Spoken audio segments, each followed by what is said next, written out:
સુરત શહેરમાં એક જ દિવસમાં 2 અકસ્માતની ઘટના બની છે. કતારગામ વિસ્તારમાં રાત્રિના સમયે રોડ ક્રોસ કરી રહેલા યુવકને ટ્રક ચાલકે કચડી નાખતા મોત નીપજ્યું, જ્યારે પાલ વિસ્તારમાં એક અજાણ્યા વાહને ટક્કર મારતા કોર્પોરેટરના ભત્રીજાનું મોત નીપજ્યું.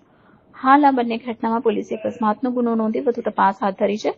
કતારગામ ગોઠાલાવાડી પાસે એક આઈસર ટ્રકે અજાણ્યા યુવકને કચડી નાખ્યો હતો. યુવક રોડ ક્રોસ કરતો હતો તે વખતે એક આઈસરના ડ્રાઈવરે ફૂલ સ્પીડથી ટક્કર મારી યુવકને કચડી ભાગી ગયો.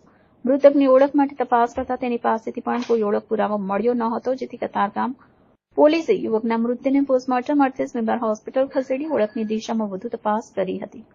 અન્ય બનાવમાં શહેરના વોર્ડ નંબર 9ના કોર્પોરેટરના ભત્રીજાનું રોડ અકસ્માતમાં ઘટનાસ્થળ પર મોત નીપજ્યું હતું. પાલનપુર પાટિયા ખાતે આવેલ સંત કારામ સોસાયટીમાં રહેતા ધર્મેશભાઈ પ્રફુલ્લાલ સાપરિયા નોકરી કરી પત્ની, પુત્રી અને પુત્રનું ગુજરાન ચલાવી રહ્યા હતા. ધર્મેશભાઈ સાપરિયા ગૌરવપથ રોડ પાસેની બાંધકામની સાઇટ પર સુપરવિઝનની કામગીરી કરતા હતા. ગતરોજ ધર્મેશભાઈ કામ પર ગયા હતા તે સમયે તેનું અકસ્માતમાં મોત થયું હતું.